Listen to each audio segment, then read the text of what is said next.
Hey guys, Taka with MMT. This week, being inspired by the civilian resistance that you're seeing in Ukraine, I thought we could talk about small unit tactics and how to keep your head above water should you find yourself fighting street to street against paratroopers landing in your city. There's a bunch of regular, everyday people in Ukraine that have been doing that exact same thing this week.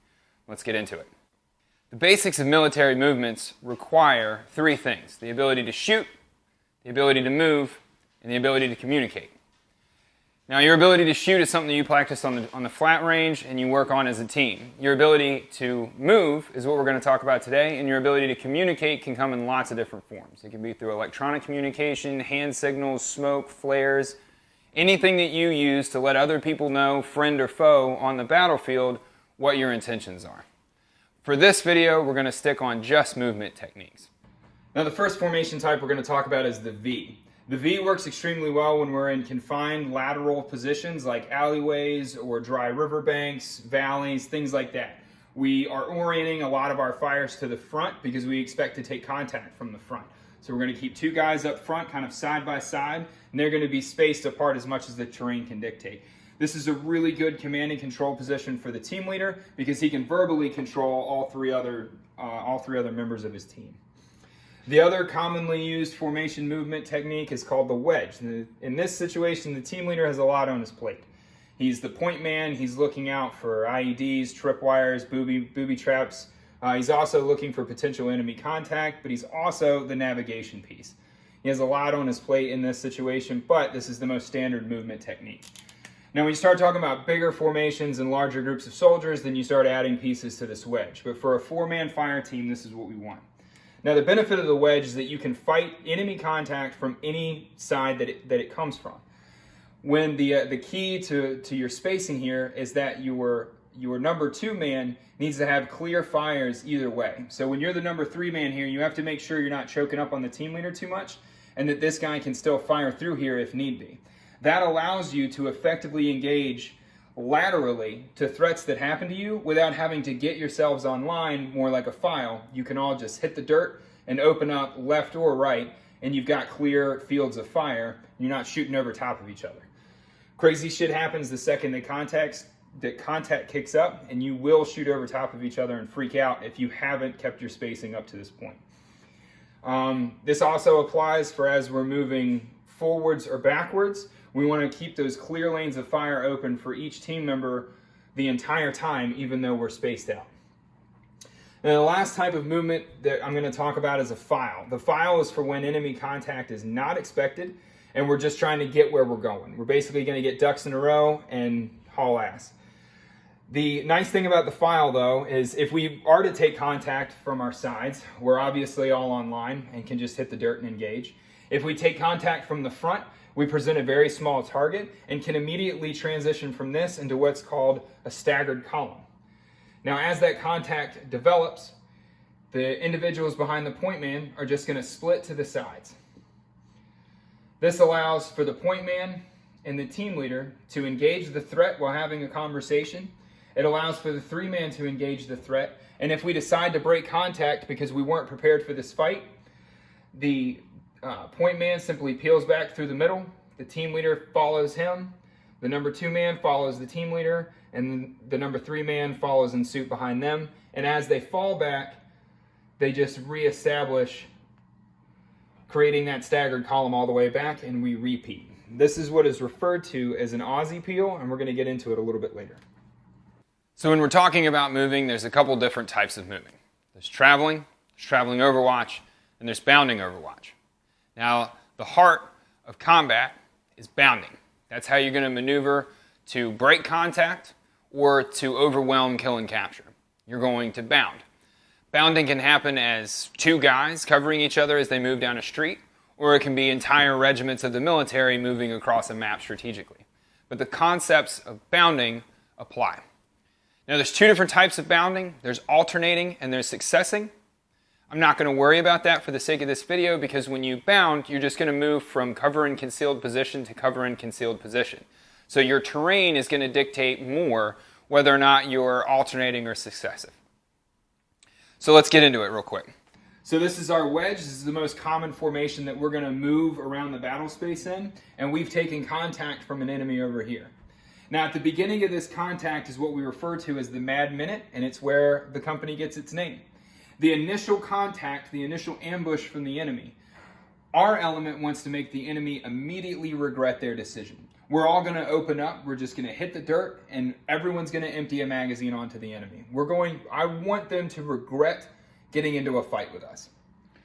Now, there's going to be a natural pause in the fight because we're all going to have to reload. During that pause is when information is going to be relayed between the team and the team leader. This is a crucial moment in the fight for the team leader because he has to be able to establish what the element is that he's up against and make a decision on whether or not he's going to move forward to kill or capture, or if he's going to move away and break contact. For the sake of this scenario, we're going to move forward on our enemy. Now, bounding operates by successive positions of supporting fire. So for this, our supporting fire is going to be the strong side of our wedge over here. If we're operating with belt-fed machine guns or RPGs, pieces of kind of maneuverable artillery, then this element has more firepower to put onto the enemy. So they're going to open up first, and they're going to allow our kind of command element with the team leader and his wingman to move up first. Now, team leader and the wingman are going to move up while the other two guys provide fire onto the enemy to provide that cover for them to move. Once the team leader's here, he's faced with another decision. He has better optics onto what he's dealing with, and he has to decide if we're going to move forward again or break contact. Again, for the sake of this scenario, we're going to move forward. As soon as he's established online, he's going to begin engaging the enemy with his wingman, and that's going to be the sign for the other half of his fire team to move up and get online with him. Now, ideally, you guys are going to get online with each other, but again, this is going to be dictated by the terrain and by the cover and concealment that you have. This could be long bounds or short bounds, depending on that terrain and depending on the type of engagement that you're in.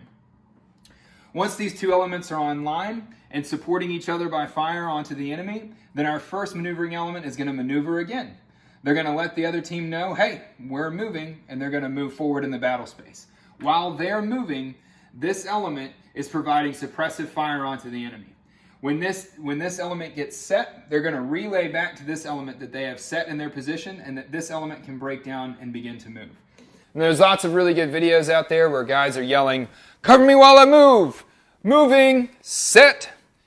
In real life, in the middle of a firefight where there's explosions going off, there's machine guns nonstop, you don't actually hear any of that.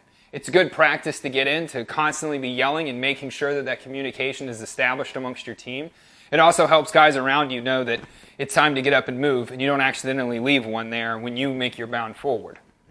But in real life, the best communication between these two elements is going to be the guns. When I get set, I'm going to open up with my guns, and that's the opposing element. That's their signal to know that I'm in a covered, concealed position, and they can break down and move up to me. When this element begins to move up, they're going to get online again, and hopefully at this point we're able to engage our enemy and destroy the enemy. We're then all just going to get online and move through that contact area and clear it for intelligence, to confirm that we've killed or captured all of our enemy, and to exploit that situation as much as possible. I taxed this video off of pfctraining.com. They have a pretty cool YouTube. You guys should definitely check it out. There's some issues with their technique here, but all in all, it's a pretty good example of showing what support by fire and a maneuver element looks like when they're having to move laterally down a street, fighting alleyway to alleyway. And it's a really good example of how bounding can move forward onto an objective or laterally side to side. The same principles apply. You need one maneuver element and a support by fire element.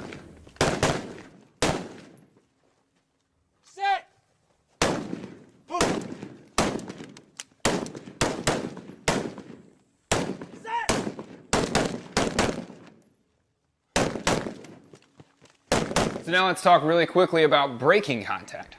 Now, we were on our patrol and we got engaged by a close ambush that's overwhelming fire, and we've got to get out of there. Again, our team leader and our wingman are going to be the first ones to move. They're going to move back and establish that support by fire to allow the other segment of our fire team to move back once we're set. Now, it's worth taking into consideration here. When you're breaking contact, guys have a tendency to cannibalize their lanes. And that means that as we're breaking back, we all kind of are focusing on the same spot in the tree line that we're running to, and our wedge begins to break down into more of a file. It's very easy to pick up in the middle of a firefight, turn around to break contact and realize that the support by fire element that's helping you is almost in line shooting at you, trying to provide that cover for you to move. So it's really important when you move, you almost want to move away from each other to make sure that that isn't happening. You want to, if you're on the right side of this element, you want to kind of, you want to stray to the right. And if you're on the left side of it, you want to kind of stray to the left side when picking your cover and concealment. Just to make sure that you don't cannibalize each other's lanes of fire. Let's briefly talk staggered column. Staggered column is a great formation type when we're dealing with alleyways or down urban streets. It also works fairly well when we're having to deal with just long stretches of road that we need to get across fairly quickly and we're just stuck moving as light infantry. Now, when we're moving as a staggered column, we're on opposing sides of the street and then we're alternated from each other. That way, if we receive contact from the left, both elements can turn and engage at the same time. If we receive contact from the front, both front elements can engage, and vice versa for the right side contact. All of your guns have free lanes of fire in all directions. It's a great way to move down a street. Now, another benefit that I really like about the staggered column is, let's say that we take contact from the front and we need to break contact. This works either way, but breaking contact as an Aussie peel is generally what you see here. Now, we've taken contact from the front, and our team leader has made the decision that this is an overwhelming force that we can't defeat and we need to get out of here. And the team leader and the point man are engaging the enemy because they are the forward two most elements. And the team leader makes his decision that we're going to break contact. Now, for the Aussie peel that we were talking about earlier, the point man's going to break down his gun, and he's going to peel back into the middle of his element and move down the street. He's then going to reestablish security in a staggered column behind the guy that was behind him on the opposing side of the road.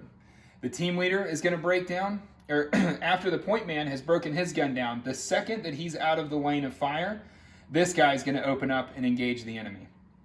The second that this guy opens up and the point man's out of the way, the team leader is breaking down and falling in line and then peeling off and reestablishing that staggered column. When it's time for the third man to move, he's going to break his gun down, fall into the middle, and he's going to continue creating that staggered column as we work down the road.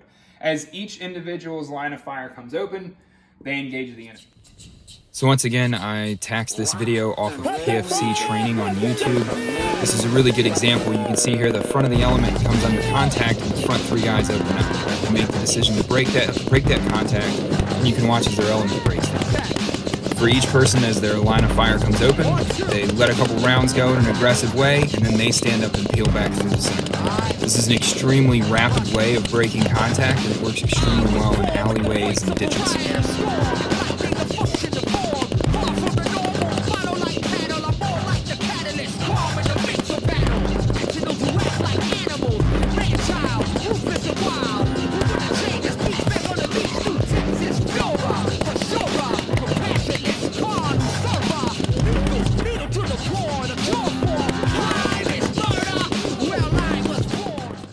So now that we've talked about reacting to an ambush, let's really quickly talk about ambushing somebody. Now in this scenario, we're going to use an L-shaped ambush because we have a support by fire and an assault element, which makes it an L-shape. The same principles can be applied to a lateral ambush where your assault and your support elements are simply on line with each other. Now all we're doing when we kick off contact from an ambush position like this onto our enemy is we've just established a good support by fire already. Now our support by fire in this scenario should be just overwhelming. All of our belt-fed guns should be in the support by fire. Any sort of anti-armor or shoulder-fired like munitions, Carl Gustav, small Ds, javelins, RPGs, all of these things should be consolidated in our support element. Our support element is going to initiate that contact. They are going to pour it onto the enemy. Now, preferably that support element is going to use shoulder-fired munitions to be able to halt the enemy's advance forward, and then use pre-buried munitions, whether that be IEDs, mines, etc., to halt the enemy's ability to retreat. After the support by fire has opened up and engaged the enemy, our assault element then is going to pick off and kill the enemy. Now this can be done by staying static and just pouring fire onto the enemy, or it can be done by the assault element picking up and moving through the enemy contact. In that scenario, once again, we're talking about having to shift fires as our assault element moves, and then eventually lifting fires to make sure that our support element doesn't shoot our assault element. Again, just like our Battle Drill 1 Alpha, when we react to contact, after our assault element has pushed through the enemy, we're going to establish far side security and allow the support to pull up and establish far side security on the other end. So fair warning, this video is surfaced out of Ukraine this week. It does get a little bit violent, so feel free to look away. The truck you see coming in left to right into the screen is a Russian truck that's been ambushed by the support by fire that's in the building that the camera's located in. Now you can see that the truck is being hammered by rounds, and there's a dismount that falls out of the back of the truck. He's probably injured. Now at this point, if you look up beside the driver's door, you'll see a Ukrainian dismount working around the van, and he's still providing suppressive fire on that because he's not sure where the guy in the back went. Now in a second here, he's going to work his way down around the front of the truck, clearing that angle, and then engage the survivor.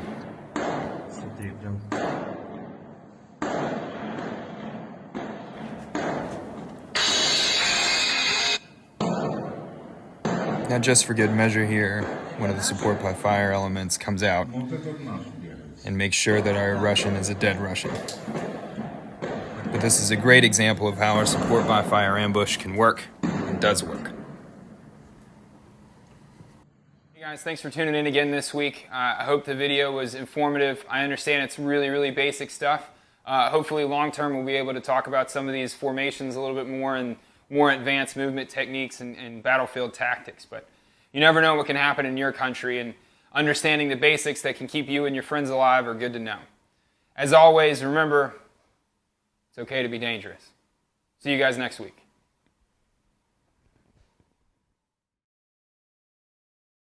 If you guys are looking for more detailed information, the Ranger Handbook is the gold standard, and you can pick it up on Amazon for about $12. Don't forget to slide on over to the Instagram and pick up a t-shirt. Thanks for supporting the channel. Lastly, I found this video on YouTube. It's put out by Army Tradoc, and it shows the different firing positions that you'd want to use during urban combat. It seemed appropriately helpful information for first-time combatants finding themselves in house-to-house urban combat in Ukraine right now. So enjoy. The success of a mission depends upon your ability to place accurate fire on the enemy with the least possible exposure to return fire. Therefore, you must constantly seek covered firing positions and use them properly, especially in urban environments where cover may be limited. When firing around the right corner of the building, use the prone right-handed firing technique where possible. Stay low, engage the enemy, and expose the least amount of yourself. When firing around the left corner of the building, use the prone left-handed firing technique where possible. Even if you are not left-handed, switch hands to allow the least amount of you to show. When selecting a hasty firing position near the edge of a wall, fire around the wall, not over it, allowing the least amount of you to be exposed. When firing from a window, select a firing position that is well back from the window. This will help conceal your body and your rifle's muzzle. Ensure you are kneeling where possible to reduce your exposure and prevent you from being silhouetted. If your selected hasty fighting position is from an unprepared loophole, keep your muzzle well back from the opening to conceal the flash of your muzzle as you fire. Follow these guidelines when selecting hasty firing positions in an urban environment. It is a critical part of mission success to avoid unnecessarily exposing yourself to the enemy.